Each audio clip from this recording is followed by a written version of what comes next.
બેસો બેસો બેસો. પાછળ નહીં આગળ બેસો. બેસો બેસો.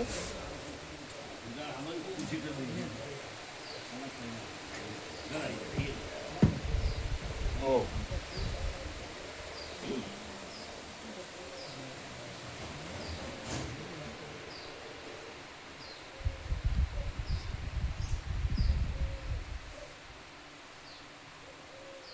પ્રભુ ભૂલ ગયે એને યાદ દેવડાવો કે તમારે વાંચવાનું. ગયા ગયા ખબર છે ને એને ખબર જ હશે. બેસો.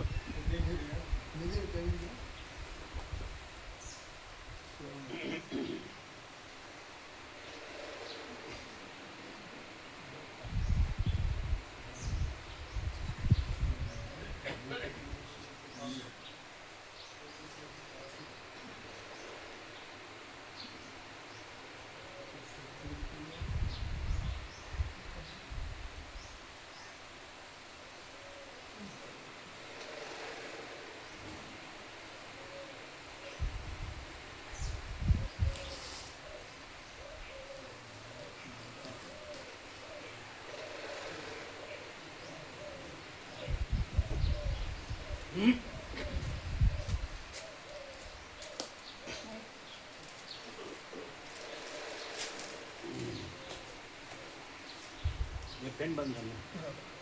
26 से जो भगवान का एसी चालू है.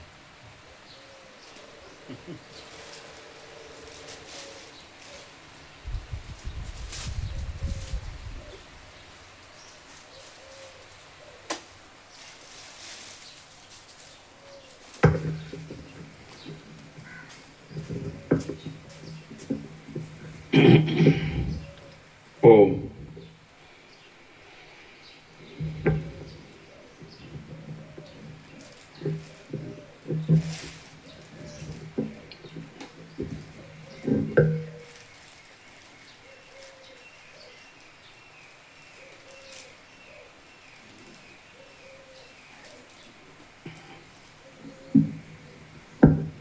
ओम.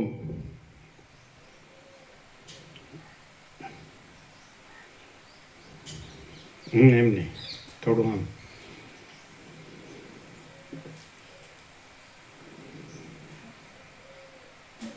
થોડું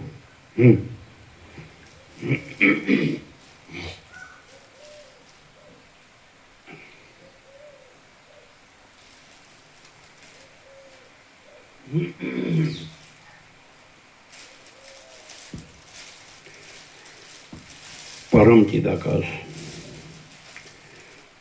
परम ज्योति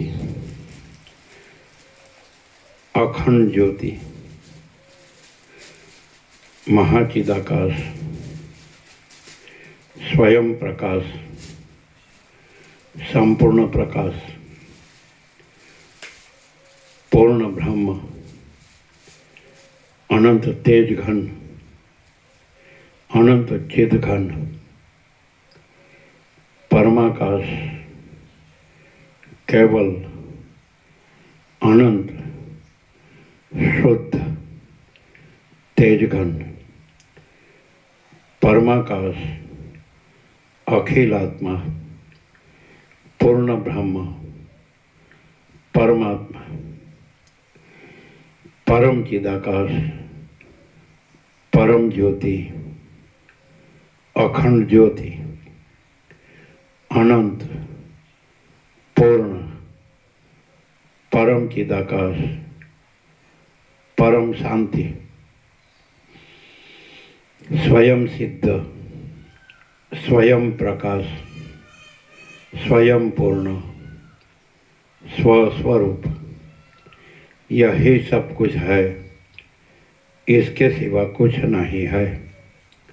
शून्यभास अनंत कोटि महाकल्पो है ही नहीं। महाचिदाकाश स्वयं प्रकाश संपूर्ण प्रकाश महाचिदाकाश ज्योति अनंत अखंड अभेद महाचिदाकाश ज्योति महातत्व महासामान्य महाचिदाकाश स्वसंवेद्य सहज निर्विकल्प महाचिदाकाश परम कैवल्य परम शांति परम चिदाकाश अनंत पूर्ण निरपेक्ष सत्य अनंत संपूर्ण अपरिग्रह निर्भ्रांत निरपेक्ष। वशिष्ठराम उत्पत्ति प्रकरण राउंड 40मो राउंड।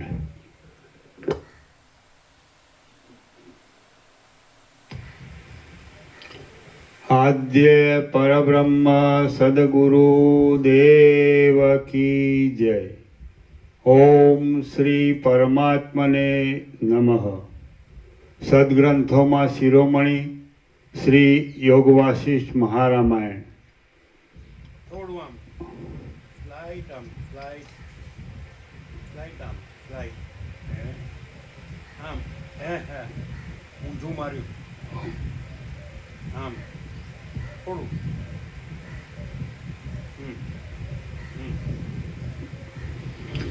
સદગ્રંથોમાં શિરોમણી શ્રી योग वासिष्ठ महारामायण उत्पत्ति प्रकरण पेज नंबर 342। 342 प्रभु કાલે 52 નતું કીધું ના 42 અમે તો 52 સમજ્યા ના સર 95 पेज नंबर 342 સર્ગ 95। અજ્ઞાનીને જ્ઞાન થવા માટે કર્મ અને કર્તાની સાથે ઉત્પત્તિનું વર્ણન। આ 95મા સર્ગમાં અજ્ઞાની જનસમૂહને જ્ઞાન થવા માટે કર્મ અને કર્તાની એક જ સમયે ઉત્પત્તિ છે એમ આક્ષેપથી કહેવામાં આવશે। વશિષ્ઠ બોલ્યા, હે રામ, કર્મ અને કર્તા એ બંનેનું રૂપ અભિન્ન છે। જેમ વૃક્ષમાંથી પુષ્પ અને સુગંધ એ બંને એક જ સમયે ઉત્પન્ન થાય છે, તેમ સૃષ્ટિના આદિમાં કર્મ અને કર્તા એ બંને પોતાના સ્વભાવથી એક જ સમયે પરમાત્માના પદથી પ્રગટ થયેલ છે। આકાશમાં જેવી રીતે નીલિમા કાળાશ સ્ફુરે છે, તેવી રીતે સર્વ સંકલ્પથી મુક્ત તથા નિર્મળ એવા પરબ્રહ્મમાંથી જીવ સ્ફુરે છે। આકાશમાં જેવી રીતે નીલિમા કાળાશ સ્ફુરે છે, તેવી રીતે સર્વ સંકલ્પથી મુક્ત તથા નિર્મળ એવા પરબ્રહ્મમાંથી જીવ સ્ફુરે છે। હે રામ, જે સ્થળે અજ્ઞાની માણસનો આચાર છે તે સ્થળે તમને સમજાવવા માટે બ્રહ્મમાંથી જીવ ઉત્પન્ન થાય છે એમ કહેવામાં આવે છે। પણ હે રાઘવ, જ્ઞાનવાનના આચારમાં બ્રહ્મમાંથી આ થયું છે અથવા નથી થયું એમ કહેવામાં શોભતું નથી। હે રામ, જે સ્થળે અજ્ઞાની માણસનો આચાર છે તે સ્થળે તમને સમજાવવા માટે બ્રહ્મમાંથી જીવ ઉત્પન્ન થાય છે એમ કહેવામાં આવે છે। પણ હે રાઘવ, જ્ઞાનવાનના આચારમાં બ્રહ્મમાંથી આ થયું છે અથવા નથી થયું એમ કહેવામાં શોભતું નથી। હે રામ, જ્યાં સુધી બીજી કોઈ કલ્પના પ્રથામાં આવી નથી ત્યાં સુધી લોકમાં ઉપદેશ્ય તથા ઉપદેશ યોગ્યતા શોભતી નથી। હે રામ, જ્યાં સુધી બીજી કોઈ કલ્પના પ્રથામાં આવી નથી ત્યાં સુધી લોકમાં ઉપદેશ્ય તથા ઉપદેશ યોગ્યતા શોભતી નથી। એટલા માટે જ્યાં સુધી વ્યવહાર છે ત્યાં સુધી ભેદ દ્રષ્ટિથી દ્વૈત કલ્પનાનો અંગીકાર કરી આ બ્રહ્મા તથા જીવ એમ કહેવામાં આવે છે. બ્રહ્મ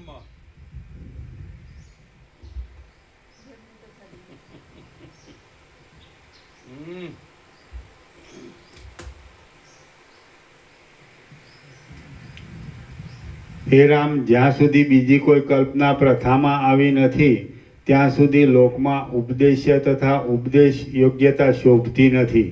એટલા માટે જ્યાં સુધી વ્યવહાર છે ત્યાં સુધી ભેદ દ્રષ્ટિથી દ્વૈત કલ્પનાનો અંગીકાર કરી આ બ્રહ્મ તથા જીવ એમ કહેવામાં આવે છે. પણ તે વાણીનો ક્રમ છે. પરબ્રહ્મ તો અસંગ અને અદ્વિતીય છે. તેમાંથી જગત ઉત્પન્ન થાય છે અને તે રૂપ જ છે. મેરુ તથા મંદર પર્વત સમાન હજારો જીવ સમૂહ ઉત્પન્ન થઈને તે બ્રહ્મરૂપ પરમપદમાં લય પામે છે. જેમ વૃક્ષમાં અનેક પ્રકારના પલ્લવો સ્ફુરે છે તેમ દિશાઓરૂપી કુંજોમાં અને અનંત પ્રકારના હજારો જીવ સમૂહો સ્ફુરે છે. જેમ વસંત ઋતુમાં નવા અંકુર ઉત્પન્ન થાય છે તેમ પરમાત્મા વિશે જીવ સમૂહ ઉત્પન્ન થાય છે. જેમ ગ્રીષ્મ ઋતુમાં વસંતના રસો વિલય પામે છે તેમ તે પરમાત્મામાં જીવો પાછા લય પામે છે. આ પ્રમાણે પરમાત્મામાં જીવ સમૂહો નિરંતર રહે છે, થાય છે અને લય પામે છે. હે રામ, પુષ્પ તથા સુગંધ એ જેમ અભિન્ન છે તેમ પુરુષ તથા કર્મ અભિન્ન છે. તે બંને પરમાત્મામાંથી જ ઉત્પન્ન થાય છે અને તેને વિશે જ લય પામે છે. દૈત્યગણ, ઉરગગણ, મનુષ્ય તથા દેવતા વગેરે વસ્તુતઃ ઉત્પન્ન થયા નથી, તો પણ વાસનામય ઉપાધિના ભાવથી ઉત્પન્ન થાય છે તથા તત્કાળ સ્ફૂર્ણા પામે છે. એવી રીતે ઉત્પન્ન થઈ વિહાર કરવામાં આત્માનું વિસ્મરણ જ એક મુખ્ય કારણ છે. તે વિના જન્માંતરનું ફળ આપનાર બીજું કાંઈ પણ કારણ નથી. રામ બોલ્યા, પ્રામાણિક દ્રષ્ટિવાળા તથા રાગ રહિત એવા મનુ વગેરે ધર્મ તથા અધર્મરૂપી અર્થમાં અવિરુદ્ધપણાથી સ્મૃતિ પુરાણ વગેરેમાં જે નિર્ણય કરેલા છે તેને શાસ્ત્ર કહેવામાં આવે છે. જેઓ અત્યંત શુદ્ધ છે, સત્વગુણથી યુક્ત છે, ધીરજવાન છે, સમદ્રષ્ટિવાળા છે અને અનિર્વચનીય બ્રહ્મની સાક્ષાત્કાર કળાથી યુક્ત છે તે સાધુ પુરુષ કહેવાય છે. એ રામ બોલ્યા, પ્રામાણિક દ્રષ્ટિવાળા તથા રાગ રહિત એવા મનુ વગેરે ધર્મ તથા પેલા રામ બોલ્યા નહોતા બોલ્યા બોલ્યા નહોતા બોલ્યા રામ બોલ્યા તો નહોતા બોલ્યા. આપણને એમ સંભળાય છે કે વસીટ બોલ્યા એવું લાગે. રામ બોલ્યા નહોતા બોલ્યા ને રામ ખાઈ ગયા. રામ બોલ્યા, પાછા કઈ બોલ્યા હતા. કોણે સાંભળ્યું? નહોતા બોલ્યા નહીં નહોતા અંદરથી બોલ્યા હતા, અંદર મનમાં. રામ બોલ્યા, પ્રામાણિક દ્રષ્ટિવાળા તથા રાગ રહિત એવા મનુ વગેરે ધર્મ તથા અધર્મરૂપી અર્થમાં અવિરુદ્ધપણાથી સ્મૃતિ પુરાણ વગેરેમાં જે નિર્ણય કરેલા છે તેને શાસ્ત્ર કહેવામાં આવે છે. જેઓ અત્યંત શુદ્ધ છે, સત્વગુણથી યુક્ત છે, ધીરજવાન છે, સમદ્રષ્ટિવાળા છે અને અનિર્વચનીય બ્રહ્મની સાક્ષાત્કાર કળાથી યુક્ત છે તે સાધુ પુરુષ કહેવાય છે. જેઓ અત્યંત શુદ્ધ છે, સત્વગુણથી યુક્ત છે, ધીરજવાન છે, સમદ્રષ્ટિવાળા છે અને અનિર્વચનીય બ્રહ્મની સાક્ષાત્કાર કળાથી યુક્ત છે તે સાધુ પુરુષ કહેવાય છે. જેમને તત્વજ્ઞાન નથી તેમના સર્વ કાર્યની સિદ્ધિ માટે ઉપર કહેલ સત્પુરુષનો આચાર તથા શાસ્ત્ર એ બે નેત્ર છે. જેમને તત્વજ્ઞાન નથી તેમના સર્વ કાર્યની સિદ્ધિ માટે ઉપર કહેલ સત્પુરુષનો આચાર તથા શાસ્ત્ર એ બે નેત્ર છે. કૌંસમાં એટલે કે સત્પુરુષના આચાર તથા શાસ્ત્રને અનુસરીને જે માણસ વર્તે છે તેને તત્વજ્ઞાન ન હોય તો પણ સર્વ કાર્યની સિદ્ધિ થાય છે. શાસ્ત્રમાં સત્પુરુષના વ્યવહારનો અર્થ કહ્યો છે. જે માણસ તેને અનુસરીને ચાલતો નથી તેનો સર્વ કોઈ ત્યાગ કરે છે તથા તે દુઃખમાં ડૂબી જાય છે.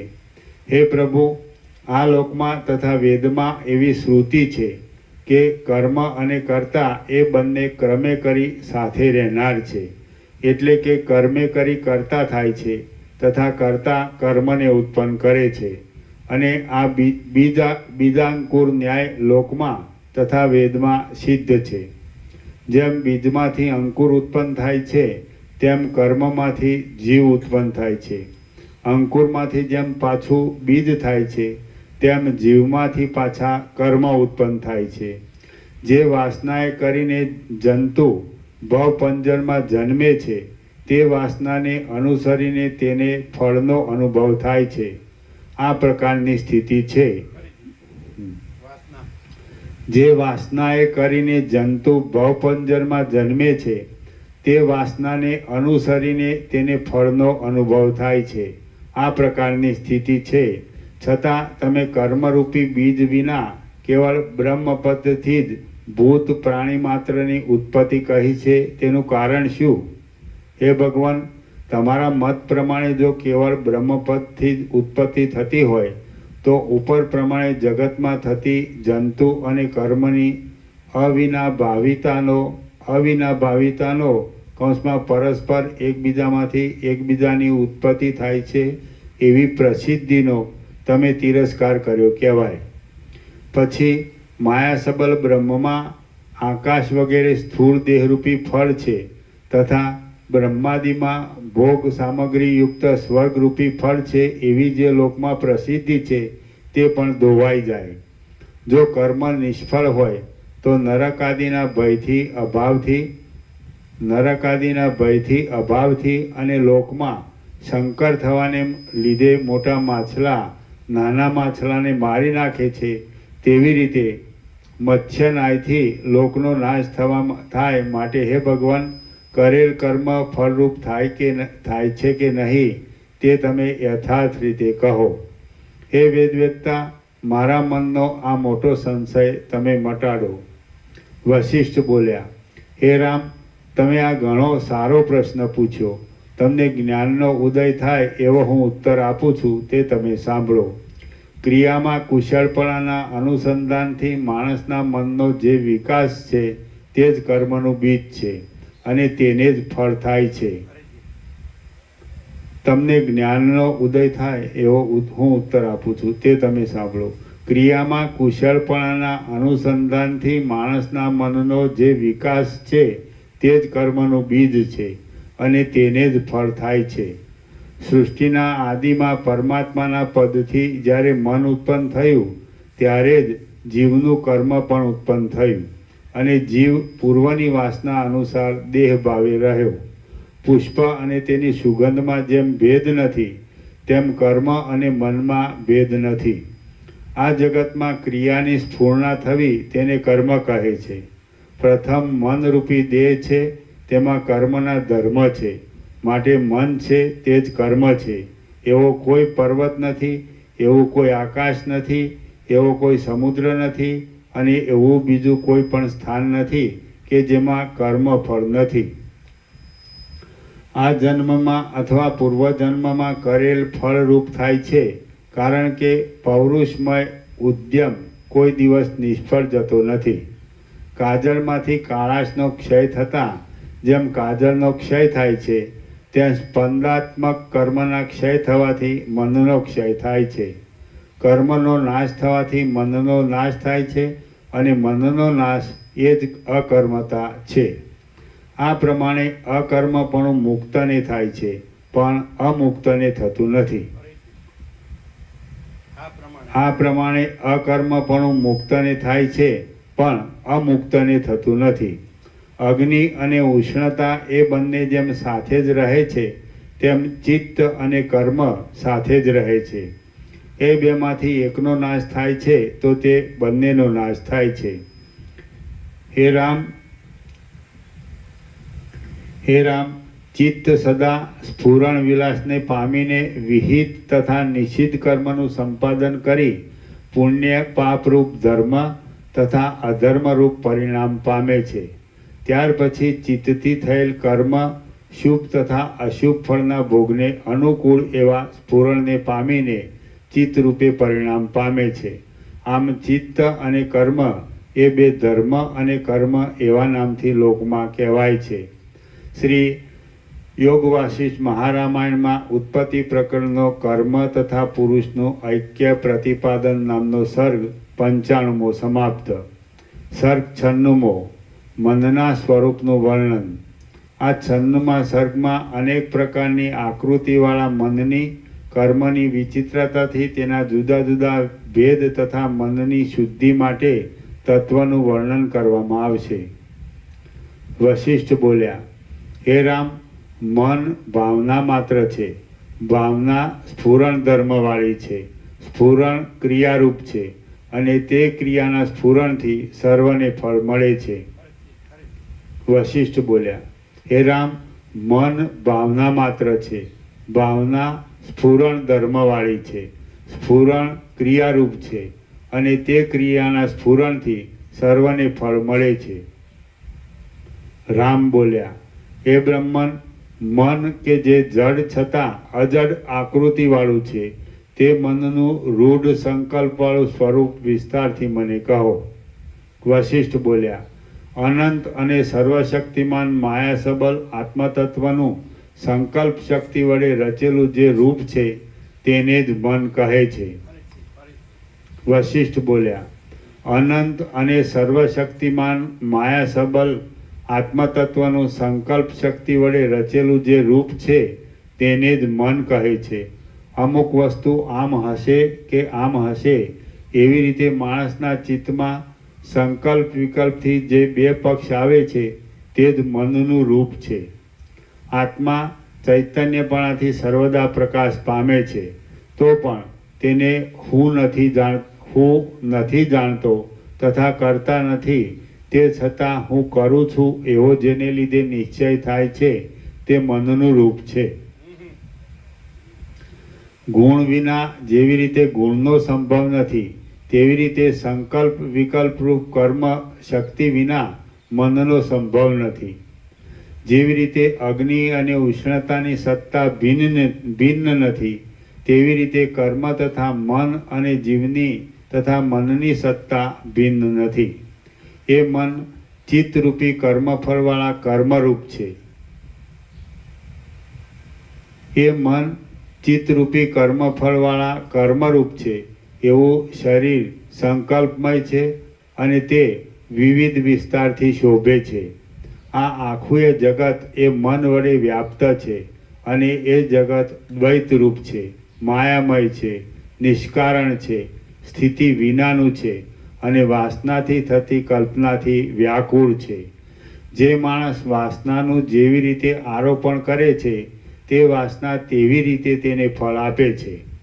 વાસનારૂપી વૃક્ષને કર્મરૂપી બીજ છે અને મનના સ્ફુરણરૂપી શરીર છે. એને અનેક પ્રકારની ક્રિયા એ શાખા છે તથા તેમાં વિચિત્ર ફળ રહેલું છે. મન જેવું અનુસંધાન કરે છે તેવી રીતે કર્મેન્દ્રિયો પ્રવૃત્તિ કરે છે અને તે પ્રમાણે તે સંપાદન કરે છે. માટે કર્મ એ જ મન છે.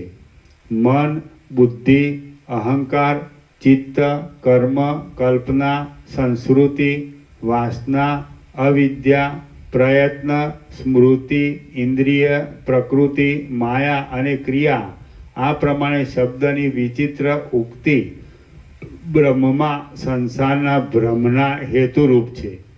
કાકતાલીય યોગથી અકસ્માત ચૈતન્યને જ્યારે બાહ્ય કલ્પનાપણું પ્રાપ્ત થાય છે ત્યારે પર્યાયથી તેના મન, બુદ્ધિ વગેરે નામ પડે છે. રામ બોલ્યા, હે બ્રહ્મન, પર સંવેદનની વિચિત્ર અર્થની કલ્પનાવાળી આ મન, બુદ્ધિ વગેરેની પર્યાય વૃત્તિ રૂઢિમાં કેમ આવી? વશિષ્ઠ બોલ્યા, પર સંવિદ જ્યારે અવિદ્યાએ કરી કલંકપણાને પામી સંકલ્પ વિકલ્પ રૂપે અનેક પ્રકારે થાય છે ત્યારે તેને મન કહે છે.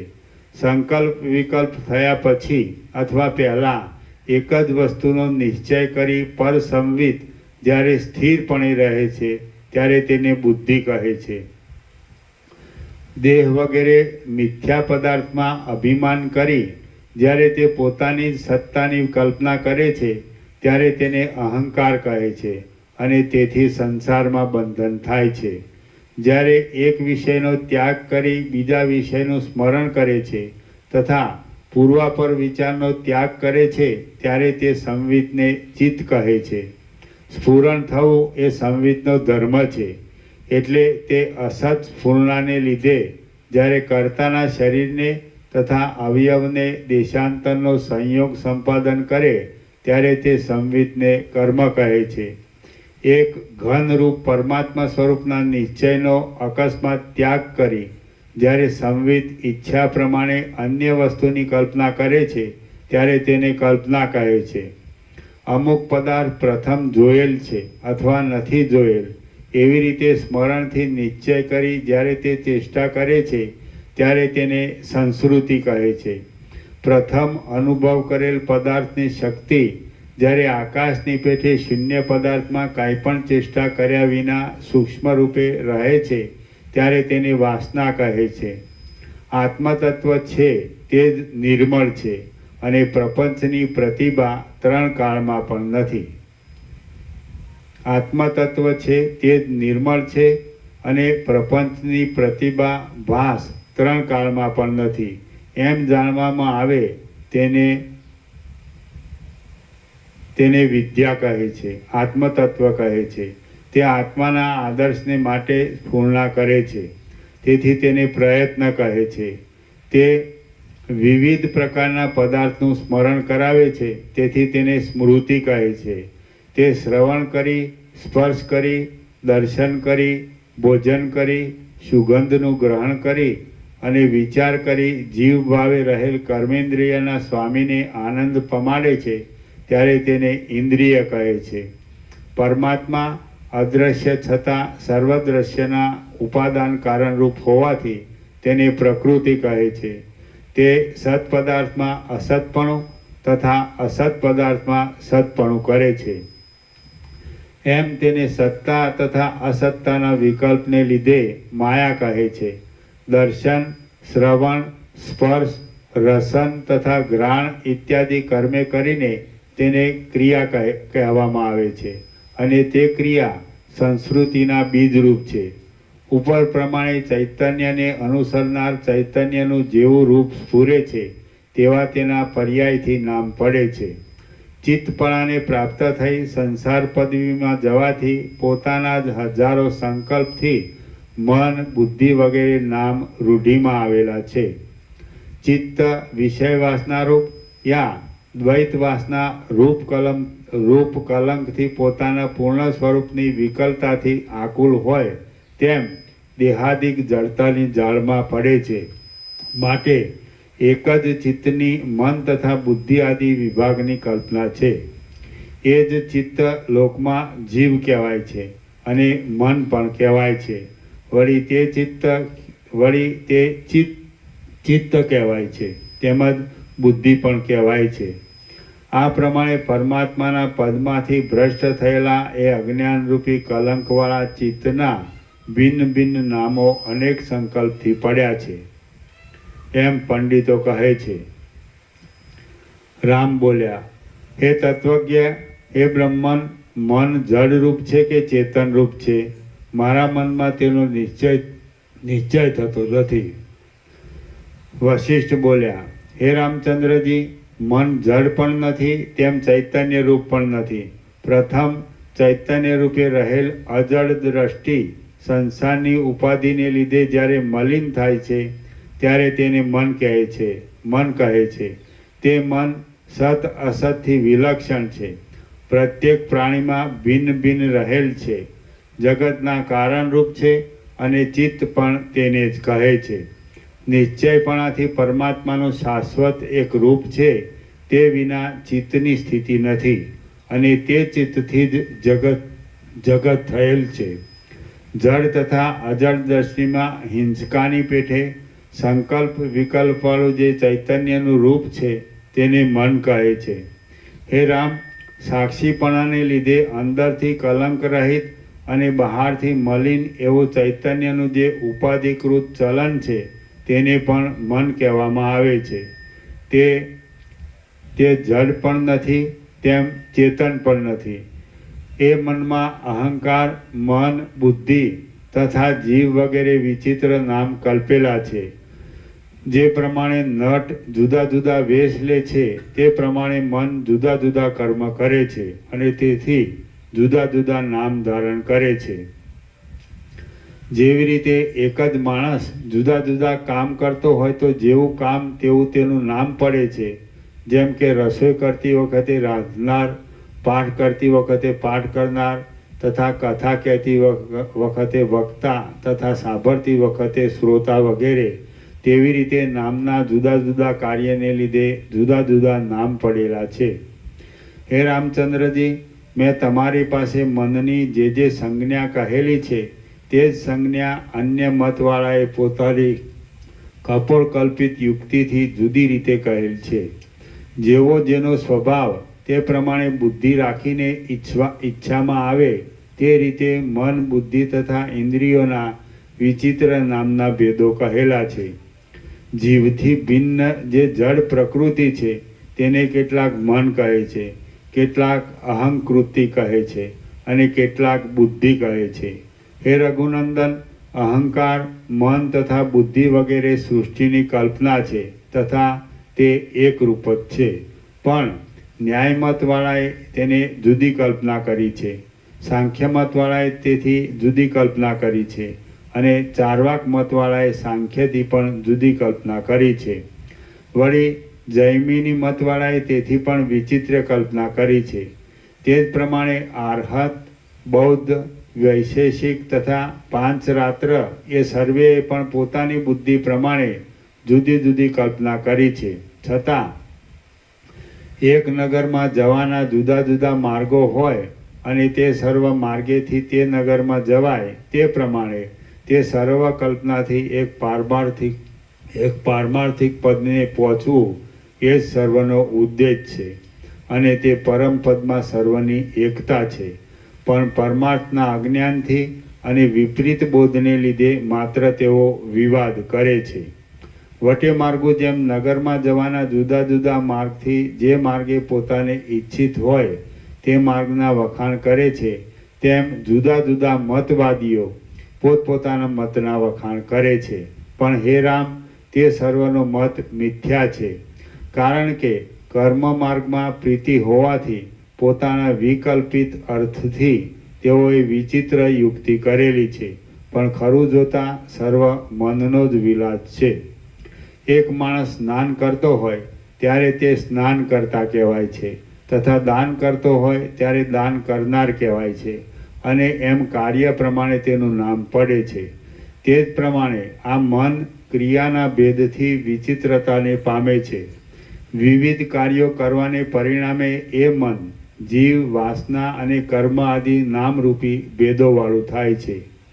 જે અખિલ અનુભવ થાય છે તે માત્ર ચિત્તનો છે અને ચિત્ત વિનાનો માણસ જુએ છે તો પણ જોતો નથી. શુભ તથા અશુભ સાંભળવાથી, સ્પર્શ કરવાથી, જોવાથી, ભોજન કરવાથી અને સૂંઘવાથી અંતઃકરણમાં હર્ષ થવો અથવા ખેદ થવો એ મનવાળા માણસને થાય છે. પ્રકાશ છે એ જ રૂપનું કારણ છે. જે તેવી રીતે મન છે તે જ પદાર્થોનું કારણ છે. જે માણસનું મન બંધાયું છે, વાસનાવાળું છે, તેને બંધન થાય છે અને જેનું મન મુક્ત, વાસના રહિત છે તેની મુક્તિ થાય છે. જડ બુદ્ધિવાળો માણસ મનને પણ જડ માને છે અને ચૈતન્યવાન માણસ મનને ચૈતન્ય સ્વરૂપ જાણે છે. પણ વસ્તુતઃ મન જડ પણ નથી, તેમ ચેતન પણ નથી અને વિચિત્ર સુખ દુઃખની ચેષ્ટાવાળું ઉદ્ભવેલું જગત પણ મનમાંથી જ ઉઠેલું છે. એકરૂપ મનમાં આખા સંસારનો લય થઈ જાય છે. એકરૂપ મનમાં આખા સંસારનો લય થઈ જાય છે. અજ્ઞાન વડે ચિત્ત જ્યારે મલિન થાય છે ત્યારે ભ્રાંતિ વડે સંસારના કારણરૂપ મન વડે જગત ઉત્પન્ન થાય છે. હે રામ, મન અજડ છે એમ માનીએ તો પણ તે સંસારનું કારણ નથી. એ પથ્થર જેવું જડ છે એમ માનીએ તો પણ તે સંસારનું કારણ નથી. એટલા માટે હે રામ, આ જગતમાં રૂપનું કારણ જેમ પ્રકાશ છે, તેમ મન કે જે જડ નથી તેમ ચેતન પણ નથી, તે જ પદાર્થનું કારણ છે. ચિત્ત વિના જગત નથી, કારણ કે ચિત્તનો લય થવાથી સર્વ જગતનો લય થાય છે. કાળ એક જ છે, પણ ઋતુને લીધે તેના જુદા જુદા નામ પડે છે. તે જ પ્રમાણે મનના કર્મને લીધે જુદા જુદા નામ પડે છે. કદાપી મન વિના અહંકાર વગેરે ક્રિયા શરીરને ક્ષોભ કરતી હોય તો જેને મન નથી તેને પણ ક્ષોભ થવો જોઈએ, પણ તેમ થતું નથી. માટે મન વિના બીજી શક્તિ નથી એમ સિદ્ધ થાય છે.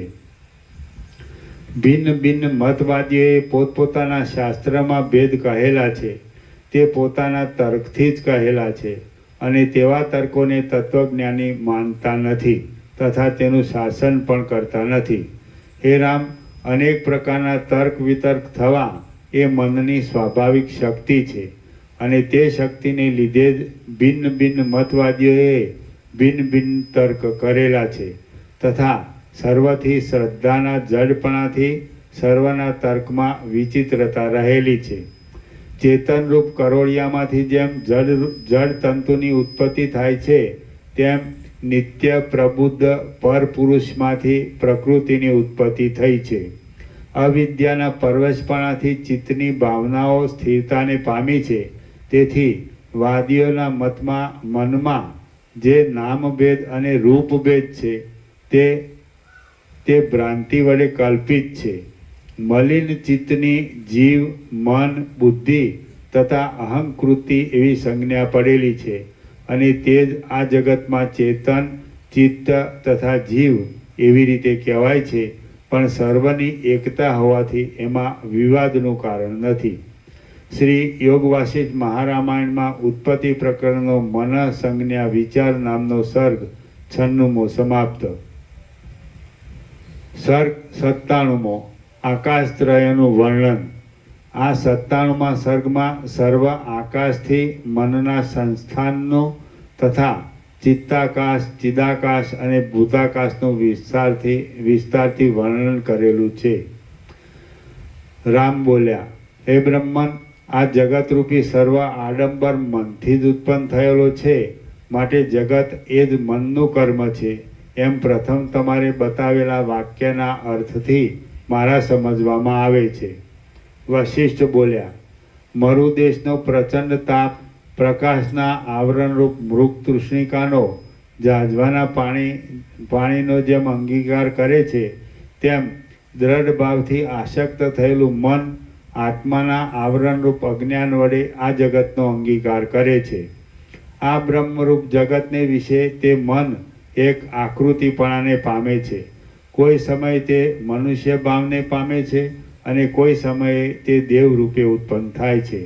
કોઈ સમયે તે દૈત્યપણાથી ઉલ્લાસ પામે છે, કોઈ સમયે તે યક્ષપણાથી ઉદય પામે છે, કોઈ સમયે તે ગંધર્વપણાને પ્રાપ્ત થાય છે, તો કોઈ સમયે તે કિન્નર રૂપે રહે છે. વળી કોઈ સમયે તે આકાશ અને નગર રૂપે પણ થાય છે. એ પ્રમાણે વિસ્તારવાળી આકૃતિથી મન જ સર્વ સ્થળે વૃદ્ધિ પામે છે. શરીરનો સમૂહ તૃણ, કાયા અને લતા જેવો છે, માટે શરીરનો વિચાર કરવાથી કાંઈ ફળ નથી. માત્ર મન છે તે જ વિચાર કરવા યોગ્ય છે. મન વડે આકુર થયેલું આ જગત વિસ્તાર પામેલું છે, અને તે વિના પરમાત્મા એ જ અવશેષ રહે છે. આત્મા પોતે સર્વપદથી અતીત છે, સર્વ સ્થળે ગમન કરનાર છે, સર્વના આશ્રયરૂપ છે, અને તેના પ્રસાદે કરીને સંસારમાં મન દોડે છે તથા નાચે છે. મનનું કર્મ છે તે જ શરીરના કારણભૂત છે, અને જન્મ મરણ પણ તેના જ થાય છે. આત્માને વિશે તેવા ગુણ નથી. વિચાર કરવાથી મન લય પામે છે, અને મનના લય માત્રથી મોક્ષ છે. મનનો ક્ષય થયા પછી પ્રાણીની મુક્તિ થાય છે અને આ પ્રમાણે મુક્તિ થયા પછી ફરીવાર જન્મ થતો નથી. રામ બોલ્યા, હે ભગવાન, તમે પ્રથમ માણસની 3 પ્રકારની જાતિ કહી છે. 3 પ્રકારની એટલે 94માં સર્ગમાં 12 પ્રકારની જાતિ લખી છે, પણ તે સર્વનો સાત્વિક, રાજસ અને તામસ એ 3માં અંતર્ભાવ થવાથી મુખ્ય 3 જાતિ માનેલ છે. રામ બોલ્યા, હે ભગવાન, તમે પ્રથમ માણસની 3 પ્રકારની જાતિ કહી છે અને સદાત્મક મન છે તે જ તેમાં પ્રથમ કારણ છે એમ કહ્યું છે. માટે બુદ્ધિથી વર્જિત એવા શુદ્ધ ચૈતન્યરૂપી તત્વમાંથી જગતરૂપી વિચિત્રતા કરનાર મન કેવી રીતે ઉત્પન્ન થયું તથા કેવી રીતે વૃદ્ધિ પામ્યું? વશિષ્ઠ બોલ્યા, હે રામચંદ્રજી, 1 ચિત્તાકાશ, 2 ચિદાકાશ અને 3 ભૂતાકાશ એવી રીતે વિસ્તીર્ણ જઠરવાળા 3 જાતના આકાશ છે. એ 3 આકાશ સર્વ સામાન્ય છે તથા સર્વત્ર તેમની વ્યવસ્થા છે. શુદ્ધ ચૈતન્યની શક્તિથી તેમને સત્તા મળેલી છે. સઘળા પ્રાણી માત્રની અભ્યંતર અંદરની વસ્તુ તથા બાહ્ય વસ્તુની સત્તા અને અસત્તામાં જે સાક્ષી તથા વ્યાપક છે તેને ચિદાકાશ કહે છે. પ્રાણી માત્રના સર્વ વ્યવહારના હેતુપણાથી જે હિતરૂપ છે, જે સર્વ કાર્યકારણના નિયંતાપણાથી શ્રેષ્ઠ છે અને જેણે પોતાની કલ્પનાથી આ જગતનો વિસ્તાર કર્યો છે તેને ચિત્તાકાશ કહે છે. 10 દિશાના મંડળના ભોગ વડે જેનું અવિચ્છિન્ન શરીર છે તથા મેઘ વગેરેના જે આશ્રયભૂત છે તેને ભૂતાકાશ કહે છે. ભૂતાકાશ તથા ચિત્તાકાશ એ બંને ચિદાકાશના બળથી ઉત્પન્ન થયેલ છે અને દિવસ જેમ સર્વ કાર્ય સમૂહનું કારણ છે તેમ ચૈતન્ય સર્વનું કારણ છે. હું જડ છું, હું જડ નથી એવો મલિન ચિત્તને નિશ્ચય થાય છે, તે જ મન છે એમ જાણો, અને તે મને આકાશ આદિ ઉત્પન્ન કર્યા છે. આવી રીતે 3 આકાશની કલ્પના કરવી એ પણ જ્યાં સુધી વિષય કોષમાં આત્માનું જ્ઞાન થયું નથી ત્યાં સુધી અજ્ઞાનીને બોધ કરવા માટે છે. તે કલ્પના જ્ઞાનીને માટે કરવામાં આવતી નથી. જ્ઞાનીને તો નિશ્ચય થાય છે કે એક પરબ્રહ્મ જ છે અને તે સર્વરૂપ છે, સર્વને પૂરક છે, નિત્ય છે અને સર્વ કલ્પનાથી વર્જિત છે.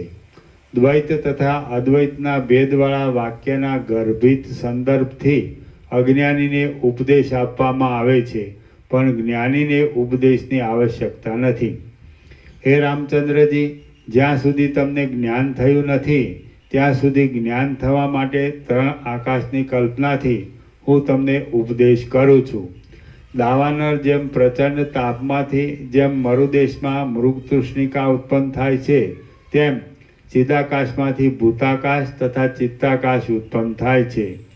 ચિત્તપણાને પામેલું મન મલિનપણાને પામે છે, તેથી તે આકુળપણાથી 3 જગતરૂપ ઇન્દ્રજાળને ઉત્પન્ન કરે છે. મૂર્ખ માણસને છીપમાં રૂપાની ભ્રાંતિ થાય છે, પણ વિદ્વાનને તેવી ભ્રાંતિ થતી નથી. તે જ પ્રમાણે અજ્ઞાની માણસને મલિનપણાને લીધે આ જગત ચિત્તના કાર્યરૂપી જોવામાં આવે છે, પણ જ્ઞાનીની દ્રષ્ટિએ તે જોવામાં આવતું નથી.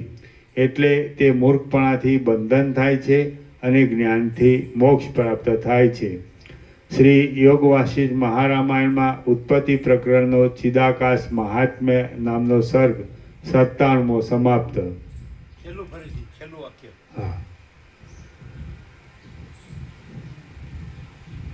તે જ પ્રમાણે અજ્ઞાની માણસને મલિનપણાને લીધે આ જગત ચિત્તના કાર્યરૂપી જોવામાં આવે છે, પણ જ્ઞાનીની દ્રષ્ટિએ તે જોવામાં આવતું નથી. એટલે કે મૂર્ખપણાથી બંધન થાય છે અને જ્ઞાનથી મોક્ષ પ્રાપ્ત થાય છે. શ્રી યોગ વાસિષ્ઠ મહારામાયણમાં ઉત્પત્તિ પ્રકરણનો ચિદાકાશ મહાત્મ્ય નામનો સર્ગ 97મો સમાપ્ત. સર્ગ 98મો ચિત્તાખ્યાન વનનું વર્ણન. આ 98મા સર્ગમાં બોધ થવા સારું ચિત્તનું આખ્યાન કહેવાશે તથા ચિત્તના તત્વનો વિચાર કરવાથી ચિત્તનો નાશ થાય છે એમ બતાવવામાં આવશે. વશિષ્ઠ બોલ્યા, હે અનગ, ચિત્ત ગમે તેમ ઉત્પન્ન થયું હોય તો પણ તેને નિરંતર મોક્ષ માટે આત્માને વિશે જોડવું. હે રામ, પરમાત્માના વિશે જોડેલું ચિત્ત શુદ્ધ અને વાસના રહિત થાય છે અને ત્યાર પછી તે ચિત્ત કલ્પનાથી શૂન્ય થવાથી આત્માપણાને પામે છે. હે રામ, સ્થાવર અને જંગમ રૂપી આ જગત ચિત્તને અધીન છે અને બંધ તથા મોક્ષ પણ ચિત્તને જ અધીન છે. હે રામ, આ સમયે બ્રહ્માએ પ્રથમ મને કહેલું ચિત્તાખ્યાન હું તમને કહું છું તે તમે પ્રયત્નથી સાંભળો. હે રામચંદ્રજી, શૂન્ય, શાંત અને ભયંકર એવું એક વન હતું. તેમાં 100 યોજન પણ એક કણ માત્ર જણાતા હતા. તે વનમાં 1000 હાથ તથા 1000 નેત્રવાળો એક પુરુષ હતો. તેની બુદ્ધિ આકુર થયેલી હતી. તે ભયંકર અને વિશાળ આકૃતિનો હતો. તે પોતાના 1000 હાથમાં પરિઘ, એક જાતનું હથિયાર લઈને પોતાના શરીરના પાછળના ભાગ ઉપર પ્રહાર કરતો હતો અને પોતાની મેળે પલાયન થતો હતો. આ પ્રમાણે પોતાના શરીર ઉપર પોતાની જાતે દ્રઢ પ્રહાર કરીને ભયભીત થઈને તેણે કેટલાક યોજન સુધી દોડવા માંડ્યું. આ પ્રમાણે રાડો પાડતા આ તરફ અને તે તરફ ઘણે દૂર સુધી દોડવાથી શ્રમને લીધે તેનું શરીર પરવશ થઈ ગયું અને તેના હાથ પગ વિંખાઈ ગયા. ત્યાં તે પરવશપણાથી અંધારી રાત્રિના અંધકાર સમાન ભયંકર તથા આકાશ સમાન ગંભીર એવા પોલાણવાળા અંધારા કૂવામાં પડ્યો. ત્યાર પછી કેટલેક કાળે તે અંધારા કૂવામાંથી બહાર નીકળ્યો અને ફરી પણ પ્રથમની પેઠે પોતાના શરીર ઉપર પોતાની જાતે પ્રહાર કરીને તેણે ચારે બાજુ દોડવા માંડ્યું. ફરીથી કેટલેક દૂર ગયા પછી પતંગિયું જેમ અગ્નિમાં પડે તેમ તેણે કેટલાક કાંટાથી વ્યાપતા એવા કરંજના વનમાં પ્રવેશ કર્યો. ત્યાર પછી એક ક્ષણમાં કરંજના વનમાંથી બહાર નીકળીને પ્રથમની પેઠે તેણે પોતાના શરીર ઉપર જાણે પ્રહાર કરતાં કરતાં દોડવા માંડ્યું. કેટલેક દૂર ગયા પછી તેણે ચંદ્રમાના કિરણથી શીતળ અને મનોહર એવા એક કેળના વનમાં આનંદથી પ્રવેશ કર્યો. થોડી વાર પછી કેળના વનમાંથી બહાર નીકળીને પ્રથમની પેઠે તેણે જાતે પ્રહાર કરતા દોડવા માંડ્યું. ત્યાંથી થોડે દૂર ગયા પછી ફરીથી તે જ અંધારા કૂવામાં તેણે પ્રવેશ કર્યો. તે સમયે તેના અવયવો તથા આકૃતિ વિંખાઈ ગયા હતા. પછી અંધારા કૂવામાંથી ઉઠીને તે કેળના વનમાં ગયો. એ કેળના વનમાંથી નીકળીને તે કરંજના વનની જાળીમાં ગયો. હવે કરંજના વનની જાળીમાંથી નીકળીને તે કૂવામાં ગયો અને એ કૂવામાંથી નીકળી તે કેળના વનમાં ગયો. આમ પ્રથમની પેઠે પ્રહાર કરતો રહી તેણે તે સ્થાનમાં પ્રવેશવા માંડ્યું. તે માણસનો આ પ્રકારનો આચાર ઘણીવાર જોયા પછી મેં તેને બળાત્કારથી માર્ગ પર રોક્યો અને તેને પૂછ્યું કે તું કોણ છે? આ તું શું કરે છે? શા માટે આવી રીતે તું પ્રહાર કરે છે? આવી રીતે પ્રહાર કરીને તું શું ઈચ્છે છે અને શા માટે તું વૃથા ખેદ પામે છે? હે રઘુનંદન, આવી રીતે પૂછવાથી તેણે ઉત્તર દીધો કે હે મુનિ, હું કોઈ પણ નથી, હું કાંઈ કરતો પણ નથી. તમે મારા કામમાં અંતરાય નાખ્યો છે માટે તમે મારા શત્રુ છો. દુઃખને માટે તેમજ સુખને માટે તમે મને જોયો છે અને મારો નાશ થયો છે. એ પ્રમાણે કહીને તેણે પોતાના પીડાયેલા અંગ તરફ દ્રષ્ટિ કરી અને પૃથ્વી પર મેઘ પડતો હોય તેમ અસંતોષથી તેણે દીન થઈને રુદન કરવા માંડ્યું. થોડી વાર પછી રુદન કરવું બંધ કરી પોતાના અંગ તરફ નજર કરીને તેણે હાસ્ય કર્યું તથા નાદ કર્યો. એવું અટહાસ્ય કર્યા પછી તેણે મારી સમક્ષ ક્રમે કરી પોતાના અંગનો ત્યાગ કર્યો. પ્રથમ તેણે તેનું પરમ દારૂણ મસ્તક પડી ગયું. ત્યાર પછી તેના હાથ પડી ગયા. ત્યાર પછી તેના વક્ષસ્થળનો નાશ થયો અને ત્યાર પછી તેનું ઉદર પડી ગયું. ત્યાર પછી ક્ષણ માત્રમાં ક્રમે કરી સર્વ અંગોનો ત્યાગ કરીને તે પુરુષ કોઈ સ્થળે જવાને તત્પર થયો. થોડી વાર પછી એ જ પ્રકારનો બીજો માણસ મારી નજરે આવ્યો. તે પણ પોતાના શરીર ઉપર પોતાના જાડા હાથથી પ્રહાર કરતો હતો અને દોડતો હતો. તે કૂવામાં પડતો હતો અને તે તેમાંથી બહાર નીકળી પાછો દોડતો હતો. ત્યાંથી પાછો તે કૂવામાં પડતો હતો અને આતુર થઈને ફરી દોડતો હતો. ફરી તે ખાડામાં પડતો હતો અને ક્ષણવારમાં તે શીતળ કદલીવનમાં પ્રવેશ કર્યો. ક્ષણવારમાં તેણે શીતળ કદલીવનમાં પ્રવેશ કર્યો. ત્યાંથી પણ કષ્ટ પામીને પાછો પોતાના શરીર ઉપર પ્રહાર કરતો તે પલાયન કરતો હતો. એવો તેનો આચાર જોઈને મને આશ્ચર્ય થયું. મેં તેને ઊભો રાખ્યો અને પ્રથમ જોયેલા માણસને જે પ્રમાણે પૂછ્યું હતું તે જ પ્રમાણે મેં તેને પૂછ્યું. ત્યારે તે માણસ પણ પ્રથમના માણસની પેઠે ક્રમપૂર્વક રુદન, હાસ્ય અને પોતાના અંગનો ત્યાગ કરીને અદૃશ્ય થઈ ગયો. તેણે નિયતિની શક્તિનો વિચાર કરી ત્યાંથી પ્રયાણ કર્યું. થોડી વાર પછી મેં એવા જ પ્રકારના ત્રીજા માણસને જોયો. તે પણ જાતે પ્રહાર કરતો હતો અને નાસી રહ્યો હતો. એ પ્રમાણે પલાયન કરતા તે માણસ એક અંધારા કૂવામાં પડ્યો. થોડી વાર સુધી તેની કૂવામાંથી બહાર નીકળવાની વાટ જોઈને હું ઊભો રહ્યો, પણ ઘણી વાર સુધી જ્યારે તે બહાર ન નીકળ્યો ત્યારે હું તેને જોવા માટે ઊભો થઈને ત્યાં ગયો. તે સમયે તેવા જ આકારનો તથા તેવી જ રીતે પડતો મેં તેને જોયો. એટલે તેને ઊભો રાખીને મેં તેને પણ પ્રથમની પેઠે જ પૂછ્યું. છતાં હે કમળલોચન, તે મારું કહેવું સમજ્યો નહીં. એટલું જ નહીં, પણ તે મૂઢ બુદ્ધિવાળો અવિવેકી હોવાથી મને કહેવા લાગ્યો કે અરે પાપી, અરે ભૂંડા બ્રાહ્મણ, તું કાંઈ જાણતો નથી. પછી પોતાના જ વ્યાપારમાં પરાયણ થયેલો તે માણસ ત્યાંથી ચાલ્યો ગયો. એ પ્રમાણે તે અરણ્યમાં ફરતા એવા જ પ્રકારના બીજા પણ ઘણા પુરુષોને મેં જોયા. તેમાંના કેટલાક તો મારો પ્રશ્ન સાંભળી સ્વપ્નના સંભ્રમની પેઠે શાંતિ પામી ગયા. કેટલાક મારા વચનની ઉપેક્ષા કરી નિંદા કરવા લાગ્યા, તો કેટલાક અંધારા કૂવામાં પડી તેમાંથી બહાર નીકળ્યા. કેટલાકે કેળના વનમાં પ્રવેશ કર્યો અને તેમાંથી ઘણીવાર સુધી બહાર ન નીકળ્યા. કેટલાક ઘોર કરંજના વનમાં જ અંતર્ધાન થયા. કેટલાક કામ્ય કર્મોમાં પરાયણ હતા, તેથી ક્યાંય સ્થિતિ ન પામ્યા. હે રામચંદ્રજી, આ પ્રમાણે તે મહાટવી વિસ્તાર પામેલી છે તે આજ સુધી છે અને તેમાં એવા જ પ્રકારના પુરુષો છે.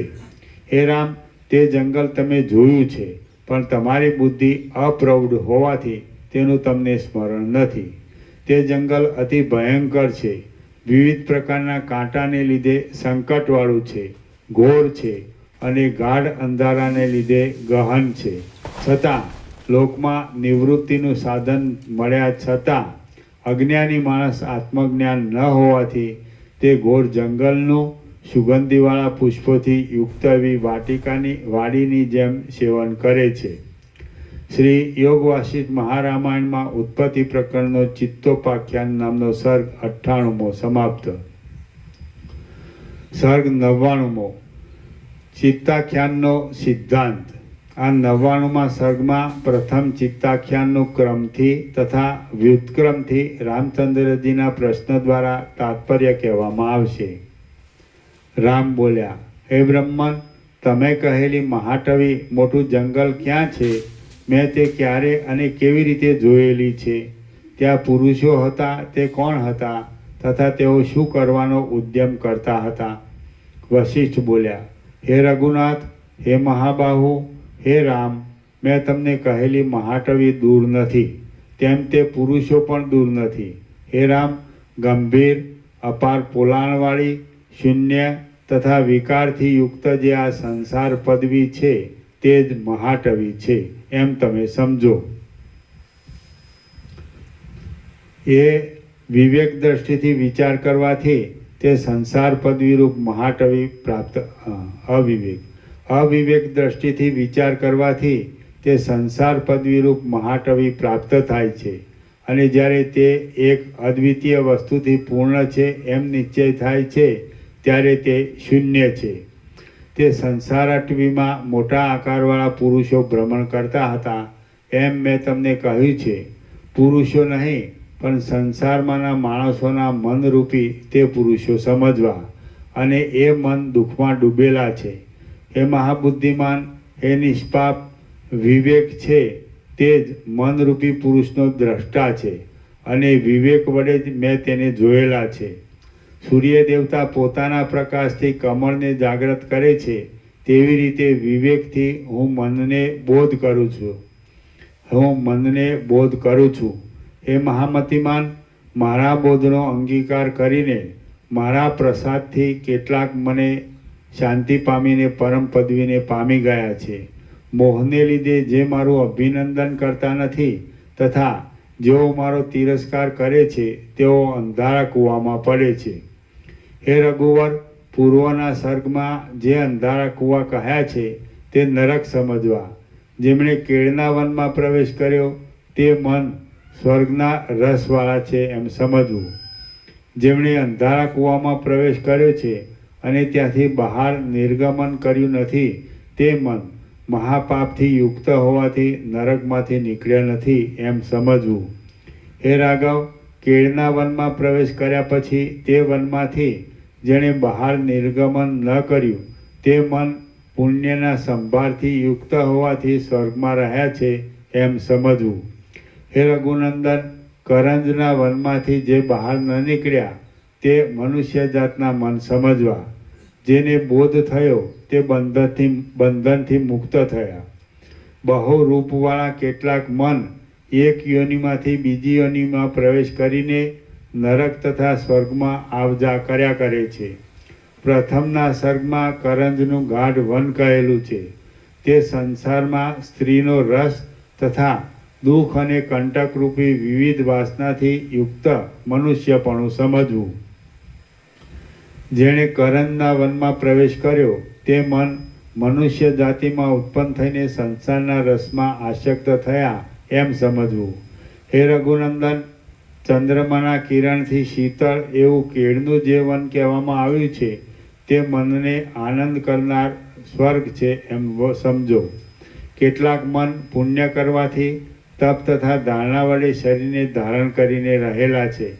જેણે પોતાના અજ્ઞાનથી બુદ્ધિ અને ચિત્ત વડે મારો તિરસ્કાર કર્યો છે તેણે આત્મજ્ઞાન ન હોવાથી પોતાના જ વિવેકનો તિરસ્કાર કર્યો છે. તમે મને જોયો છે, મારો નાશ થયો છે તથા તમે મારા શત્રુ છો એમ જે પુરુષે કહ્યું તે બોધ થવાથી નાશ થવા સમયે ચિત્તે પ્રલાપ કર્યો એમ સમજવું. હે રાઘવ, રાડો પાડીને પુરુષે રુદન કરવા માંડ્યું એમ જે કહેવામાં આવ્યું છે તે સંસારના સુખનો ત્યાગ કરવા સમયે મને રુદન કર્યું એમ સમજવું. અર્ધ વિવેક પ્રાપ્ત થયો હોય અને નિર્મળ પદની પ્રાપ્તિ ન થયેલી હોય ત્યાં સુધી સંસારના સુખનો ત્યાગ કરવા સમયે ચિત્તને અતિશય પરિતાપ થાય છે. રુદન કરતાં પોતાના અંગ ઉપર દ્રષ્ટિ કરી એમ કહેલું છે તે સંસારના સુખનો ત્યાગ કરવા સમયે સ્ત્રી પુત્રના સ્નેહને લીધે તેમના પર દયાથી આ સર્વનો ત્યાગ કરી જવું એ કષ્ટરૂપ છે એમ વિચાર કરીને રુદન કર્યું એમ સમજવું. અર્ધ વિવેક પ્રાપ્ત થયો હોય અને નિર્મળ પદની પ્રાપ્તિ ન થયેલી હોય તો સ્નેહ તથા લોભ વગેરેથી અંગનો ત્યાગ કરવા સમયે ચિત્તમાં તાપની વૃદ્ધિ થાય છે. હે રામ, જેમણે હાસ્ય કર્યું તેમને મારા જ્ઞાન વડે વિવેકની પ્રાપ્તિ થઈ છે અને તેથી તેમને ચિત્તમાં સંતોષ થઈને આનંદ થયો છે એમ સમજવું. વિવેકની પ્રાપ્તિ થયા પછી જેણે સંસારની સ્થિતિનો ત્યાગ કરેલો છે એવા ચિત્તને પોતાના રૂપનો ત્યાગ કરતી વખતે આનંદની અભિવૃદ્ધિ થાય છે. જે પુરુષોએ પોતાના અંગ તરફ દ્રષ્ટિ કરતા હાસ્ય કર્યું તેમણે પોતાના મનથી એવો વિચાર કર્યો કે આ મારા અંગો એ જ મને છેતરવાનું સ્થાન છે. અહો, મિથ્યા વિકલ્પથી રચિત અંગો વડે હું ઘણીવાર છેતરાયો. આમ પોતાના મનથી વિચાર કરીને તેણે હાસ્ય સહિત અંગ તરફ દ્રષ્ટિ કરી. વિવેક પ્રાપ્ત થયા પછી પરમપદમાં વિશ્રાંતિ પામેલું મન પૂર્વની દીનતાના આધારભૂત પદાર્થને દૂરથી હાસ્ય કરતાં કરતાં જુએ છે. મેં તેને માર્ગમાં રોકીને પ્રયત્નથી પ્રશ્ન કર્યો. તે વિવેક બળાત્કારથી પોતાના ચિત્તને રોકે છે એમ બતાવવામાં આવ્યું છે. મારી આંખ આગળ તેના અંગો ચૂરાઈને અંતર્ધાન થઈ ગયા. તે ઉપરથી વિવેકને લીધે મનનો નાશ થતી વખતે અર્થની અનેક પ્રકારની આશાનો પણ નાશ થાય છે એમ બતાવવામાં આવ્યું છે. પુરુષને 1000 નેત્ર તથા 1000 હાથ હતા એમ પ્રથમના સર્ગમાં વર્ણવેલું છે. તે ઉપરથી ચિત્તને અનંત આકૃતિપણું છે એમ સમજવાનું છે. પુરુષ પોતાના શરીર ઉપર પોતાની મેળે પ્રહાર કરતો હતો એમ કહેલું છે. તે ઉપરથી અનેક પ્રકારની કુકલ્પનાથી મન પોતાના શરીરને પ્રહાર કરે છે એમ સમજવું. પુરુષ પ્રહાર કરતા ચારે બાજુ દોડતો હતો એમ કહેલું છે. તે ઉપરથી માણસનું મન પોતાની વાસનારૂપી પ્રહારથી વાસના અનુસાર દોડ્યા કરે છે એમ સમજવાનું છે. મન પોતાની મેળે પોતાને પ્રહાર કરે છે અને સ્વેચ્છાથી પલાયન કરે છે. જુઓ, અજ્ઞાનનું એક એવું કૌતુક છે. પોતાની વાસનાથી તાપ પામેલા સર્વ મન સ્વેચ્છાથી પોતાના પદને પામવા માટે પલાયન કરે છે. આ જગતમાં દુઃખનો જે વિસ્તાર થયો છે તે પણ મનને લીધે જ છે અને મન પોતે ખેદ પામી ચારે બાજુ દોડ્યા કરે છે. જેમ કોશેટો કરનાર કીડો પોતાની લાળરૂપી ઝાડથી બંધન પામે છે તેમ મન પોતાની સંકલ્પિત વાસનારૂપી ઝાડથી પોતાની મેળે બંધન પામે છે. બાળક રમત કરવા સમયે પાછળથી પોતાને દુઃખ થાય એવી રમત પણ અજ્ઞાનથી રમે છે. તેવી રીતે મન પોતાની ચંચળતાને લીધે ભાવિ દુઃખનો વિચાર કર્યા વિના પાછળથી અનર્થ થાય એવી રીતે પણ ક્રીડા કરે છે. લાકડાના વહેરણિયા પોતાની કરવતથી લાકડાનો થોડો ભાગ ચીરીને તેમાં વચ્ચે ખીલી ભરાવી ચાલ્યા જાય છે. પાછળથી કોઈ વાંદરો તે જ લાકડા પર બેસીને પોતાની ચપળતાને લીધે કાંઈ પણ વિચાર કર્યા વિના તેમાંથી ખીલી કાઢી નાખે છે. તો ચીરેલા ભાગમાં પોતાનું વૃષણ દબાવવાથી તેનું મરણ થાય છે. તે જ પ્રમાણે માણસનું મન પોતાની ચંચળતાને લીધે વિચાર કર્યા વિના એવા કામ કરે છે કે પાછળથી તેને અનર્થની ઉત્પત્તિ થાય છે. માટે મનનું ઘણી વખત પાલન કરવું, ઘણી વખત મન વડે આત્મવિચાર કરવો અને યોગાભ્યાસથી મનને વશ કરી લેવું. એટલે ફરીવાર શોક કરવો પડે નહીં. મનના પ્રમાદથી દુઃખના પાડ વધે છે. સૂર્યોદયથી જેમ હિમનો નાશ થાય છે તેમ મનને વશ રાખવાથી દુઃખનો નાશ થાય છે. જે મનુષ્યનું મન શાસ્ત્રના અર્થથી ઉત્પન્ન થયેલી અનિત્ય વાસનાઓ વડે મુનિની પેઠે મૌન વૃત્તિથી સંસારના રાગમાં રમ્યા કરે છે તે મનુષ્યનું મન પાછળથી તત્વજ્ઞાનને લીધે પરમ પવિત્ર થાય છે તથા જન્મ અને મરણથી રહિત એવા પરમ પદને પ્રાપ્ત થાય છે. તે મનુષ્યનું મન પાછળથી તત્વજ્ઞાનને લીધે પરમ પવિત્ર થાય છે.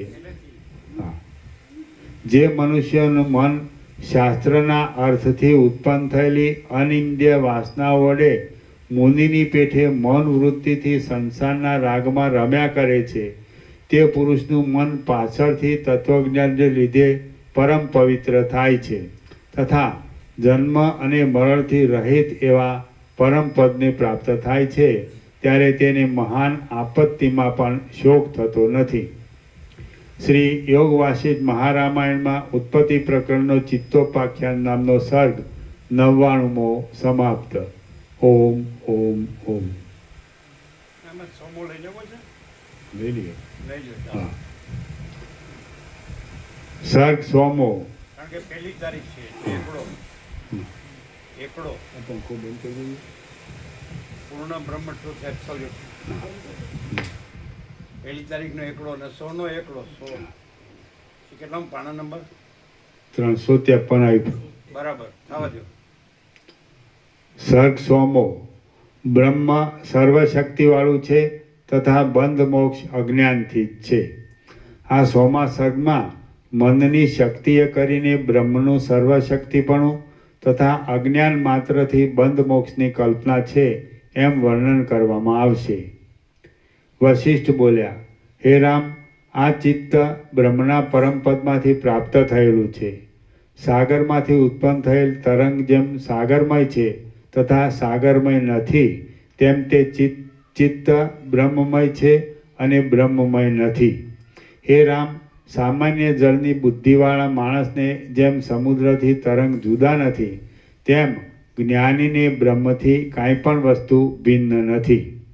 જળનું સામાન્યપણું ન જોનાર માણસને જેમ જળ અને તરંગોમાં જુદાપણું જોવામાં આવે છે, તેમ અપ્રબુદ્ધ માણસને મન છે તે જ સંસારના ભ્રમના કારણરૂપ છે. વાચ્ય અને વાચકનો સંબંધ પણ અજ્ઞાની માણસના ઉપદેશ માટે સંસારમાં કલ્પિત છે.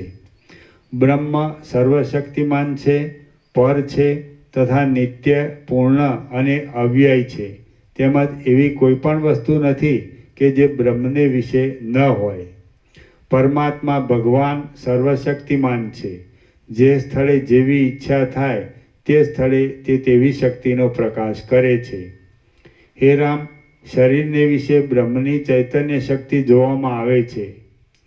વાયુને વિશે સ્પંદ શક્તિ રહેલી છે અને પથ્થરમાં જળ શક્તિ રહેલી છે. જળમાં દ્રવ શક્તિ રહેલી છે, અગ્નિમાં તેજ શક્તિ રહેલી છે, આકાશમાં શૂન્ય શક્તિ રહેલી છે અને સંસાર સ્થિતિમાં અસ્તિત્વ કૌંસમાં હોવાપણાની શક્તિ રહેલી છે.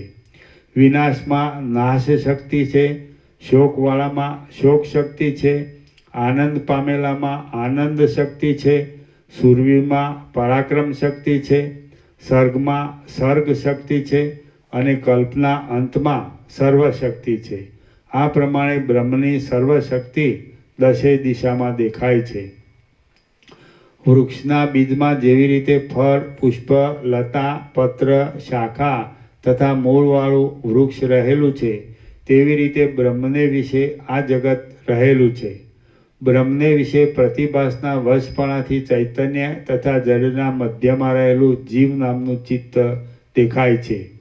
અનેક પ્રકારના વૃક્ષ, લતા, ગુલ્મ તથા પલ્લવની કલ્પનાની પેઠે જ્યાં સુધી તત્વ જાણવામાં આવ્યું નથી, ત્યાં સુધી આ જગતની કલ્પના છે.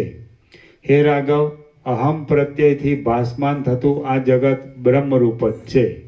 આત્મા સર્વ સ્થળે રહેનાર છે તથા તેનું નિત્ય પ્રકાશરૂપ મહાન શરીર છે.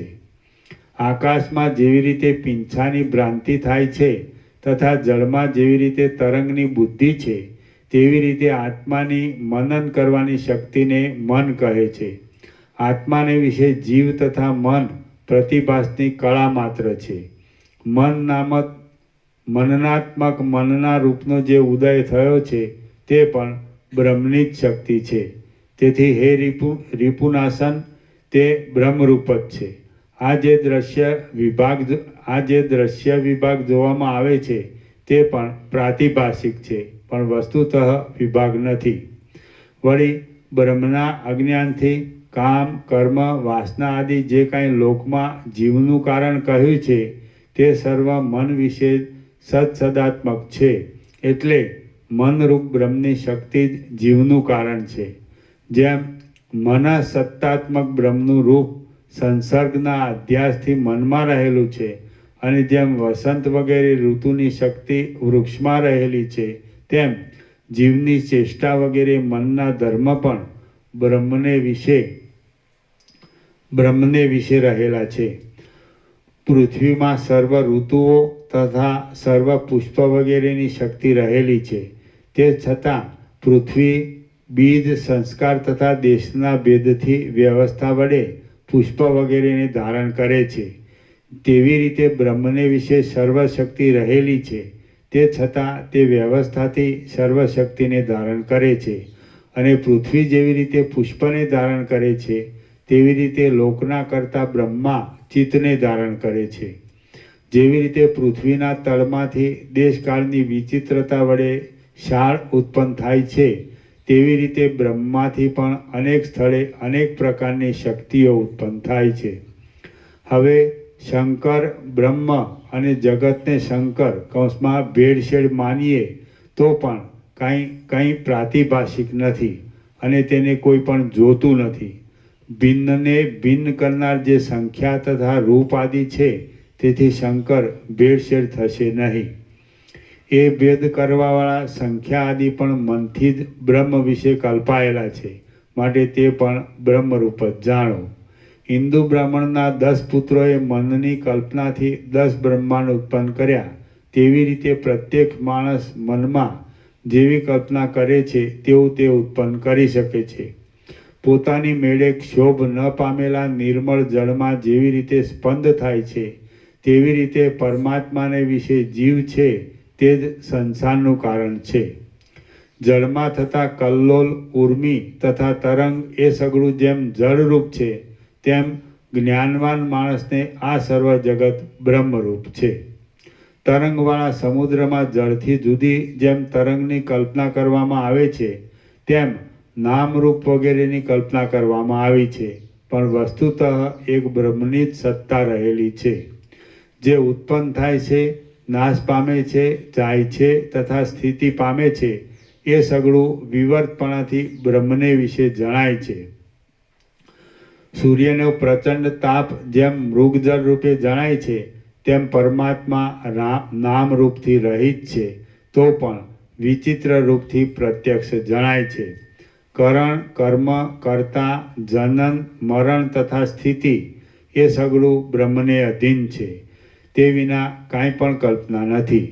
લોભ નથી, મોહ નથી, તૃષ્ણા નથી તથા અતિ આસક્તિ પણ નથી. આત્માને વિશે લોભ, તૃષ્ણા અથવા મોહ કેવો અને ક્યાં ઘટે? સુવર્ણમાંથી જેમ બાજુબંધ વગેરે આભૂષણો થાય છે, તેમ આ સર્વ જગત આત્મામાંથી જ મનની કલ્પનાના ક્રમે કરીને છે. અજ્ઞાનથી વીંટાયેલા ચિત્તને જીવ કહે છે.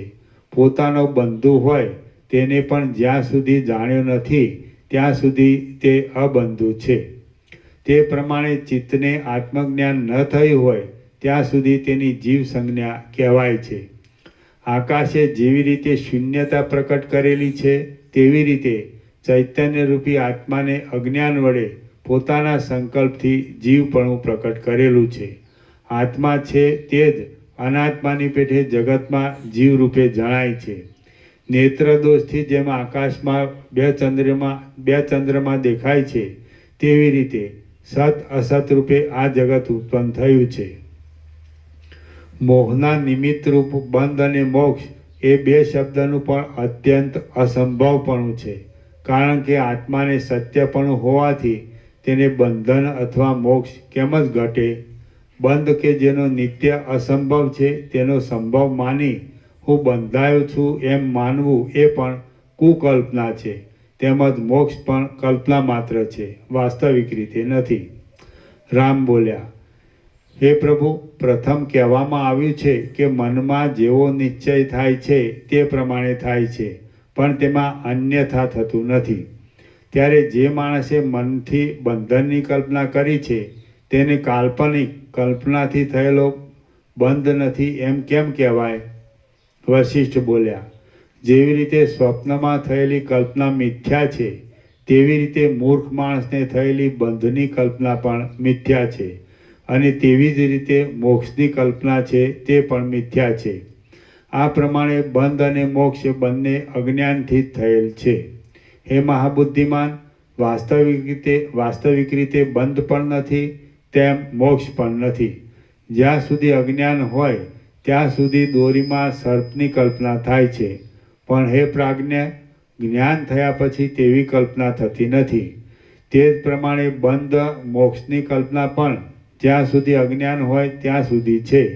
તત્વજ્ઞાન થયા પછી તેવી કલ્પનાની શાંતિ થાય છે. હે રાઘવ, અજ્ઞાની માણસને બંધ મોક્ષનો મોહ થાય છે, પણ જ્ઞાનીને બંધ મોક્ષનો મોહ થતો નથી.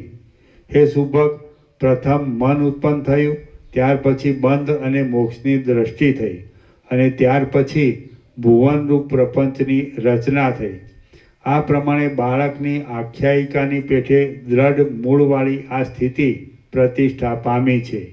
શ્રી યોગ વાસિષ્ઠ મહારામાયણમાં ઉત્પત્તિ પ્રકરણનો ચિત્ત ચિકિત્સાપૂર્વક ચિત્તોત્પત્તિ વર્ણન નામનો સર્ગ 100મો સમાપ્ત. ઓમ ઓમ ઓમ. પ્રસાદ આપી દો. સેન્ચુરી પાના નંબર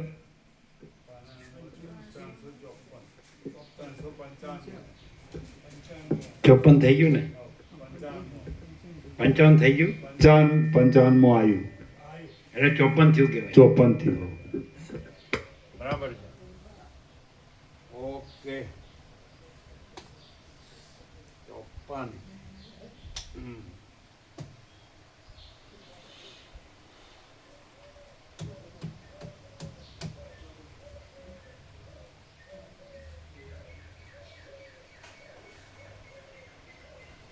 Exact, appropriate, absolute.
એ સોશિયલ પ્રૂફ લગાવજો. ક્યાંથી વધાર્યા? જીંડવા. તમારે તો નજીક છે. હો કેટલા કિલોમીટર? 100 મહિનો. બસ હા, વોકિંગ ડિસ્ટન્સ.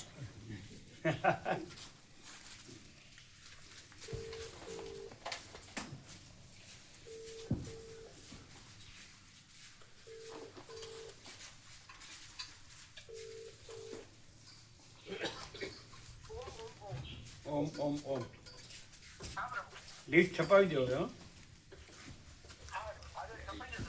ભગવાનનો વ્યાપક વાર્ષિકોત્સવ. ઓમ ઓમ ઓમ.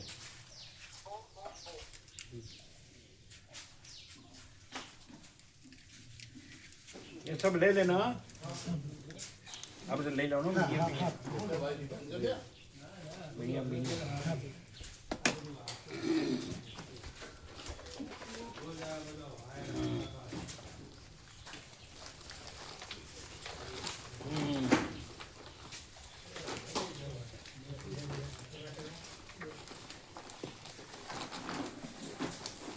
ये सब ले लेना. बढ़िया बढ़िया. रखना मत कुछ भी. ये वो सब इसको भी समेट देना.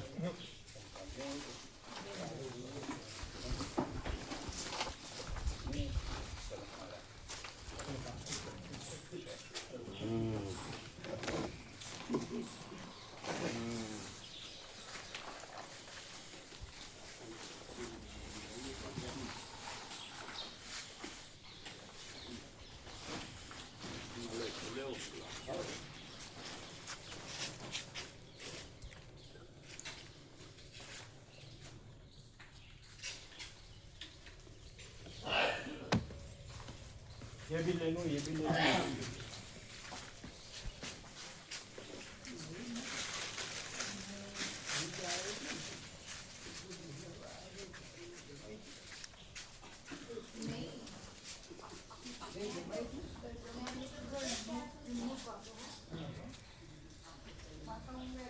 બે આટલા